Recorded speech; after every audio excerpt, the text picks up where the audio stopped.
But I feel like the way that I have money kind of took away a lot of my happiness. I struggled a long time with not only my bouts of depression that I've had, but also things that have happened to me earlier on and when I was a teenager that colored me as an adult, but struggled a long time to just express myself. I was completely suicidal, didn't want to live anymore.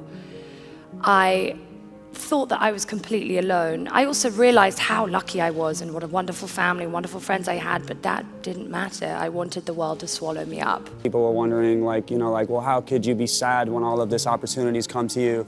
The fact that you're overstimulated, it's like you have so much of these things, but they really don't equal out to emotional support. It's therapy 101. Therapy 101. Have you tried that, therapy? I love it. Yeah, I have, actually, yeah. I love it. Yeah. And the times when I felt sad was like the lowest I ever felt in my life. I had bought into the not uncommon notion that when I taste success, when I get over there, then I'll be happy. But the strangest thing happened. As the show got more successful, I got more depressed. I don't even know if I want to do this anymore. Like, this is messed up stuff that people are saying. Like, people telling me to hang myself, people just like blatantly disrespecting the fact that I'm still a human being is not okay at all. What would you say to that Demi today that wanted to take her life those years ago? I would say, hold on. Because I felt like I was dying. My security and stuff were coming into the room at night to check my pulse. Like, people don't know how serious it got. Like, it was legit crazy scary. And I was alone in my hotel, and I remember there was like a window right there. God, I remember crying because I was thinking about how the way that I was gonna die was I was gonna do it. What I'm not cool with is a man in a tinted window car following me to my home. So I pull over, I get out of my car. You're not good with that? No, I'm not good with that. The biggest regret that I have working in the adult industry, and I wish I never did it because it's affected my life in a lot of different ways, mostly negative, and I wouldn't want to wish this type of mental hardship on anyone. I don't even want to look like Katy Perry anymore sometimes. Okay. And like, that is a little bit of why I cut my hair, is because I really want to be my authentic self. And very successful people tend to be insecure. Are you insecure? I think everyone's insecure, yeah, of course I'm insecure. Everyone I know is insecure. I think successful people are overly insecure because you have people kind of poking holes in you the whole time. That anxiety, never wanting to mess up, are you at that point, or do you still feel like that's something that you're worried about? I'm learning and I'm figuring out, but yeah, of course. All the time, I'm human, you know? Yes. I mean, we all carry, I think, great pains, great regrets. We've all experienced loss. We've all experienced great loneliness at times. I lead a very quiet, normal kind of, really, I mean, my private life is a boring disaster, but work is good. But it's really about depression and about sadness. That's the story of my life, really. You know, it's what I've had to tackle the last few years, is just these highs and lows, how I'm going to make them bearable. Quite honestly, I just didn't want to be alive. It was a really, really, really crazy time for me, and I'm still struggling weekly, or you know, from time to time I'll have bad days where I do go into a depression state. Or we all have insecurities, and I want to say we win and fail in the public eye, and that's not easy to do. When my anxiety is high, it feels like an absolute inability to make decisions. Like, I would rather not do something than decide what to do. If you spend too much time kind of diving in, looking for comments, I think we as humans, we're quite self-destructive, so we kind of go in looking for comments that that don't necessarily make us happy. And then you jump on the bus and it's quiet and there's nobody and you're like this. And you've got to calm yourself down and you've got to get some sleep and you've got to do it all again tomorrow. And I think you said you went into depression, but you didn't go into depression because of that. That was just the straw that broke the camel's back. That was just it. I was going through so much shit already. I'm in 4 lawsuits, and it consumes my fucking life. I'm talking about like hour-long phone calls, multiple times a week, depositions, interrogations. There's always the great comments, and then it could be that one. You know what I'm saying? Do you look at any of that clutter? So much of the bad ones hurt my feelings. They do. Yeah, they really do. But you know what? And sometimes I engage. I want to disengage.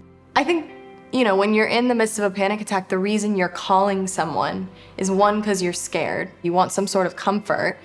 And like, you might also want that distraction. I was surrounded by all this wealth and all this fame and all this power, and yet they were all miserable, and I had never been more miserable. Were you feeling suicidal?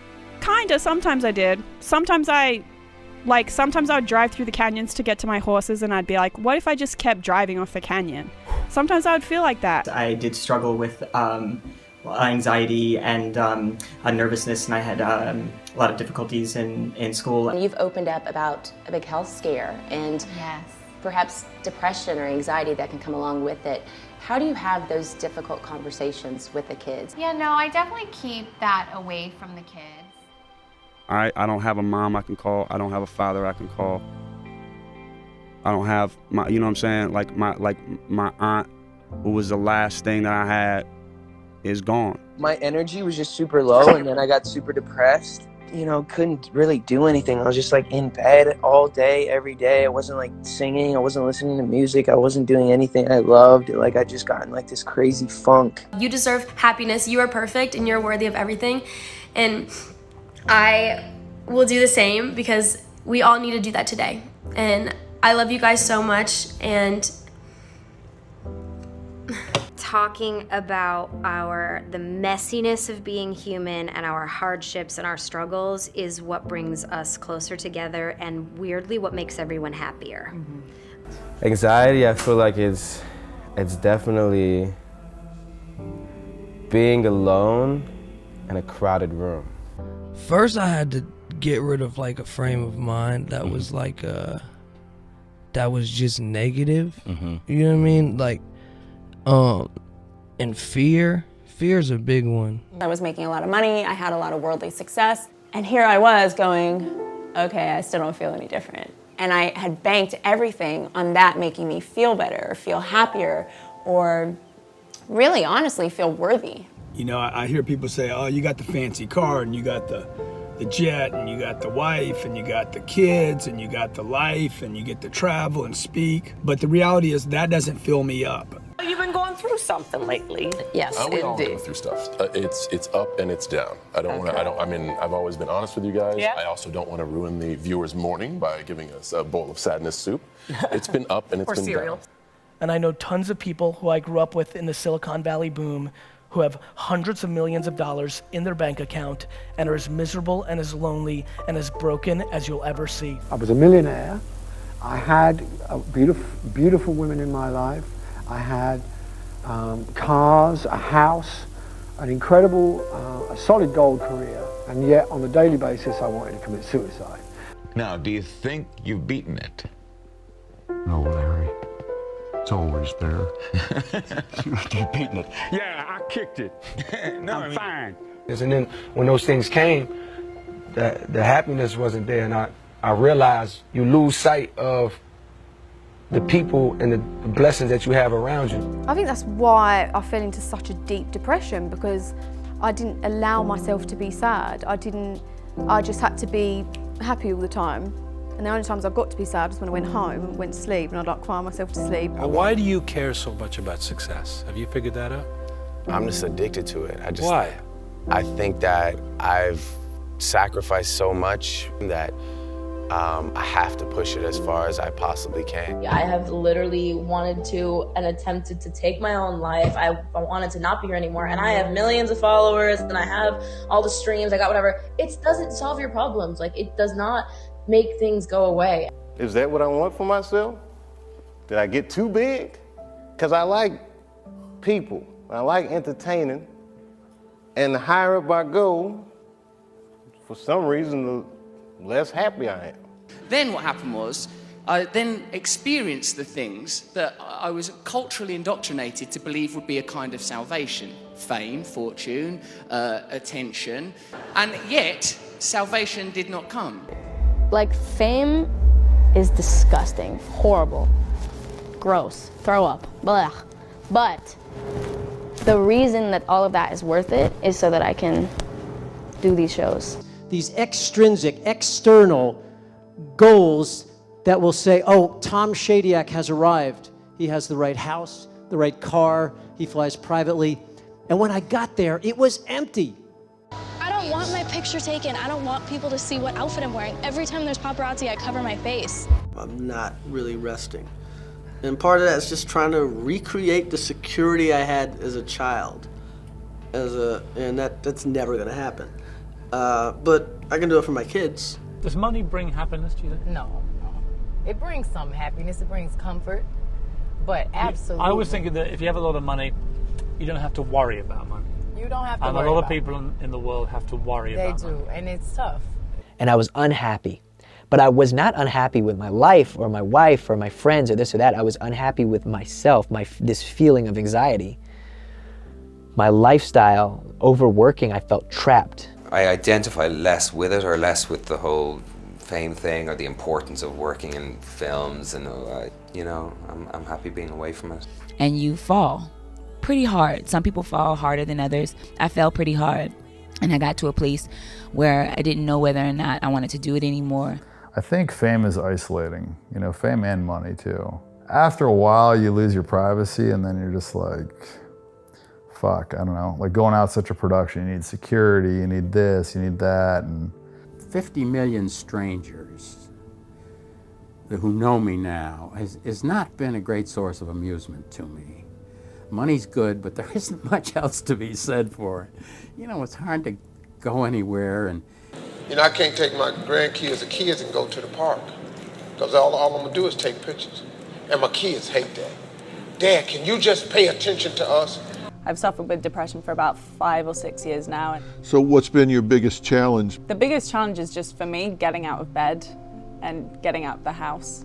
I mean, my philosophy is like fame is actually not very good for us as people, because everybody starts removing all of your obstacles, and I think friction is actually what makes you grow. The roles that you're choosing, they're very strong female roles. Is this the woman you want to be or the woman you are?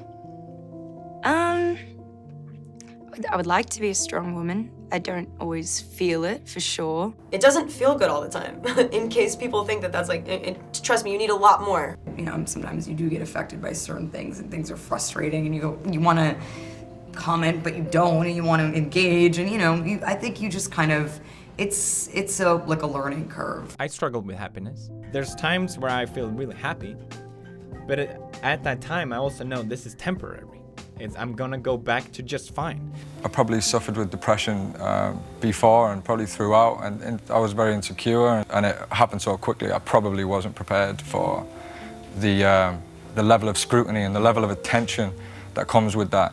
It was actually a really weird time in my life, because I was experiencing panic attacks for the first time, and then but I didn't want anyone to know, because I thought they would insure me or something. You're an actor, you're on screen.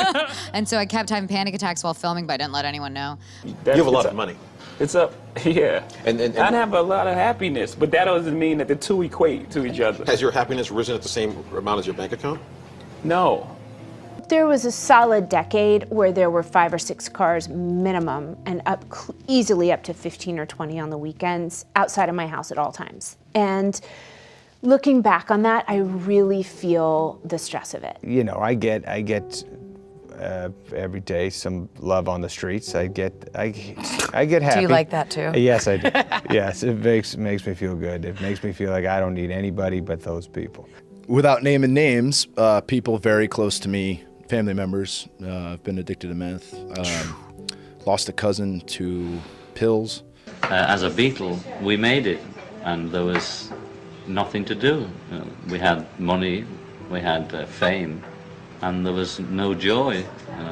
And I, got on a prescription when I was really young to help with my anxiety and depression, and I still take it today, and I have no shame in that. I was surprised to hear some of the things that you were saying right here when you talk about depression and reveal suicidal thoughts. I've pulled that song not only from previous experiences, but I think my whole life. One of the main things when I was really in the thick of being massively depressed and not even have the motivation to like get out of bed in the morning. I felt so isolated and so alone. When people started chasing me down the street and I never had a moment of privacy, you know, or when people started taking shots at me and being nasty in the press, things like that. And when you have all this stuff, doesn't mean you're happy. You know, I can speak for myself. And some days, man, this is a bit much. You know, you want to put it down sometimes. But you could never escape being who you are. You know, I'm Steve Harvey. All the time, 24/7. You know, my employees, they go home. So you see people suffering, you know, like billionaire clients will call me up and want me to help them with some business aspect. And more accolades, more economics, more business, more whatever is not going to make your life any better. Nothing but pain, stuck in this game, searching for fortune and fame. We all want to be famous and noticed and watched. We all want money and riches, and we all want the finest out of life. I always suffered with depression. When I was on top of the world, it became more and more and more depressed until it was like suicidal thoughts. When they really want to make you crazy in prison or war camp or anywhere, they put you in isolation, right?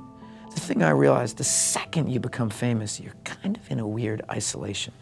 Because then people always think that you have to be this grand old person that's just happy about life and everything because what, we got money? Well, money doesn't make you happy.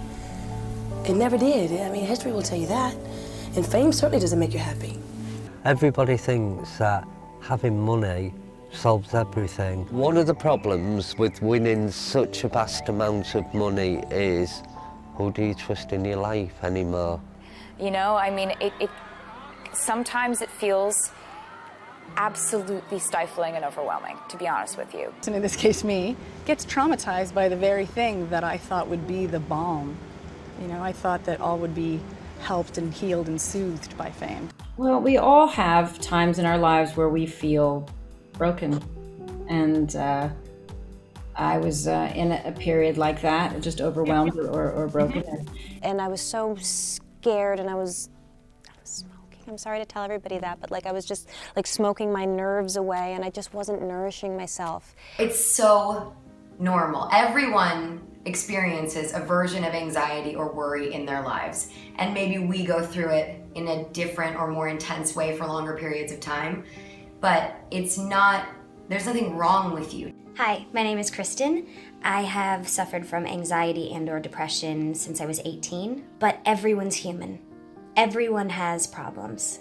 Everyone feels yucky on the inside sometimes. Scary times and like anxiety, you know, some dark shit out there, man.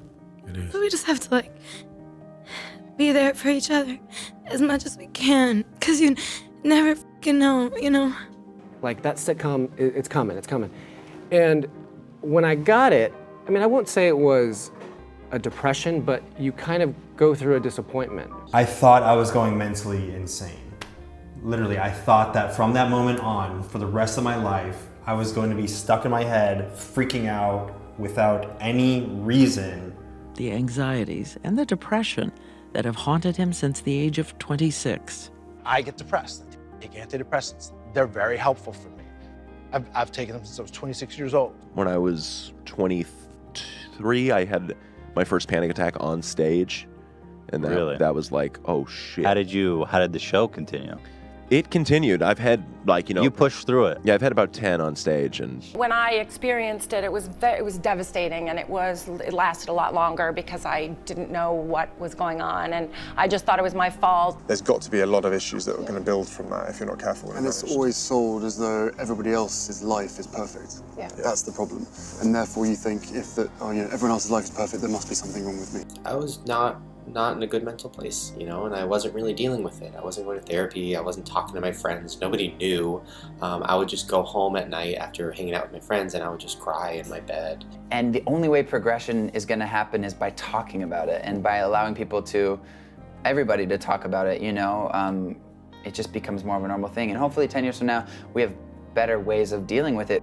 Something you've talked about, which I think is great and lots of people don't, but we're getting better, is you've talked about the fact that you do suffer from anxiety. It's just a huge circle that we're all on somewhere, and every one of us is experiencing something. When I put out my second record, I started to notice those feelings. It's not that bad right now, but I can recognize that if I don't act on it, it will become that way. Not so much depression, but certainly anxiety. Yeah. You know, everyone is egoic at certain parts of their life. You know, we're all very preoccupied with our own story. The root of suffering is following that brain noise and listening to that brain noise and actually identifying with it as if it's who you are.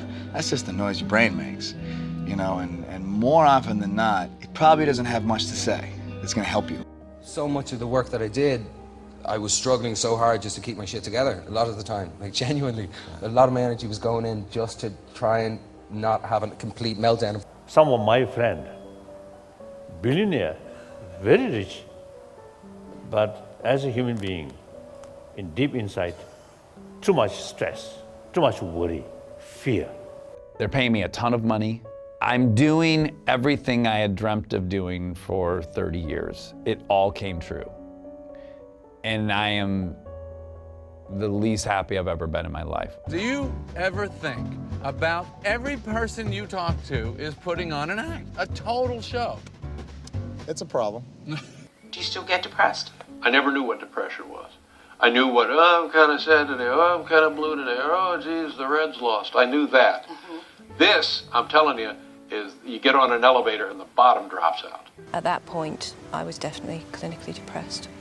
And that's just characterized for me by a numbness, a coldness, and an inability to believe that you will feel happy again or that you could feel lighthearted again. Mike, would you say you felt very lonely in your boxing career? Absolutely. Yeah. Absolutely. That's why I always, after I finished running, I would go to some girl's house. I have my own experiences with anxiety and depression surrounding childbirth. I have to say, getting therapy, taking medicine, it was the way out for me. I will tell you this, the biggest struggle that I've had with fame, the biggest struggle is that people think that you don't have time for their problems. They think that you are so busy. Because you don't feel any different, you know, like a light never went off when I was like, okay, I'm a new me, you know, so it's hard when people treat you differently, when you don't feel any differently. It's alienating. Do you have a lot of anxiety? I do have a lot of anxiety. And that's why you don't want anyone to actually ever truly know you.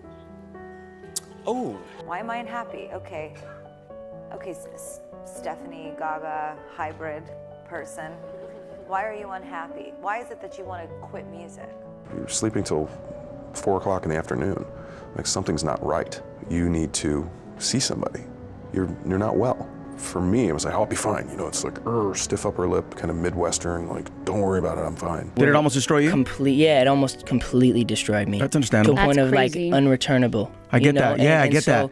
But I was lucky enough by the grace of God to have people that care about me enough to be like, hey, Justin, come on. I think it's important for us to have conversations about, you know, open conversations about mental health, especially with me being Black, because we never had therapists in the Black community. When I was around probably like 15, 16, you know, like those ages is when I really started looking up for ways to describe what I felt. And the words I came across were stress, anxiety, and depression. Kendall Jenner is opening up about her struggle with a condition that affects millions. I feel distant and out of it all the time, and my anxiety is just crazy.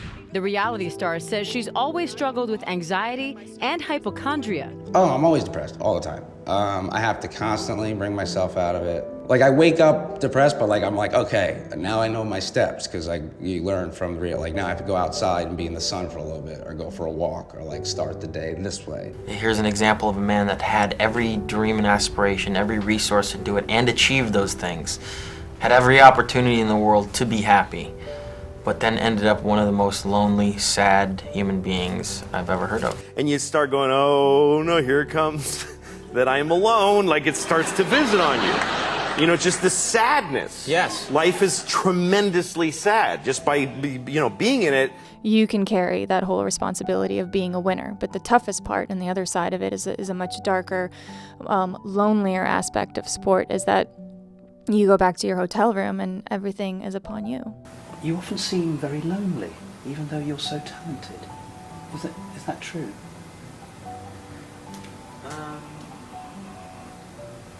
It's better than it used to be. By staying at home, I mean figuratively and actually physically. I mean, it's like I don't really go out and like put myself out there. People think I'm fine because I have a good job, I'm well educated and rich, but they don't know that I cry myself to sleep almost every night because I long to be with someone.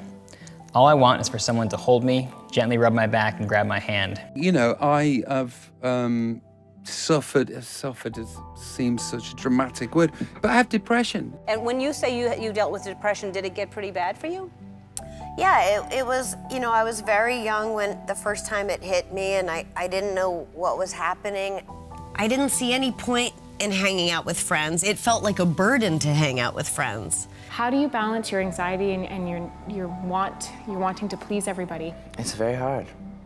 That's just the truth. But I still struggle with it somewhat. I have a bit of social anxiety. There's certain things I still struggle with. But even like a lot of people who grew up with me were just shocked to find out that I was, you know, a professional wrestler, that I was performing in front of people. My doctor prescribed me pills for my anxiety, and then he warned me that they're extremely addictive. So now I'm too anxious to take my anxiety medication. I struggle with depression and anxiety. I would have to say I realized it about 2 years ago. I noticed the mood swings, like, you know, one day I'd be up and the next day I'd be down, feeling like I don't want to go out in public. And there's something really lonely about that, and a bit frightening for one who is not at peace with themselves. From working with all the celebrities that I've worked with, I've found that sometimes the people that are the most famous are the most lonely. Loneliness, being alone, the fear of being alone, is a huge part of what I am. Everybody is lonely at one time or another, and some people more than others. I know how it feels to be alone. I know how it feels to be around people and feel alone. Like, I'll be around a million people and I'll like still feel alone. Like. Now, if you've ever been called dumb, unattractive, overweight, unworthy, untalented, well, so have I. Whatever you do, don't let negativity of people projecting their own self-doubts on you. You see, happiness demands a certain outcome. And I say if happiness is what you're after, then you're going to be let down frequently, and you're going to be unhappy much of your time.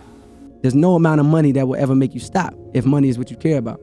You'll keep going. Oh, I got $1 million, gotta get 10, got 10, gotta get 100, got 100, gotta get 5, got 5, gotta get $1 billion. It doesn't stop, it keeps calling you. It's like a drug. I think really it's taking in your stride, not getting carried away with it, being firmly planted in reality.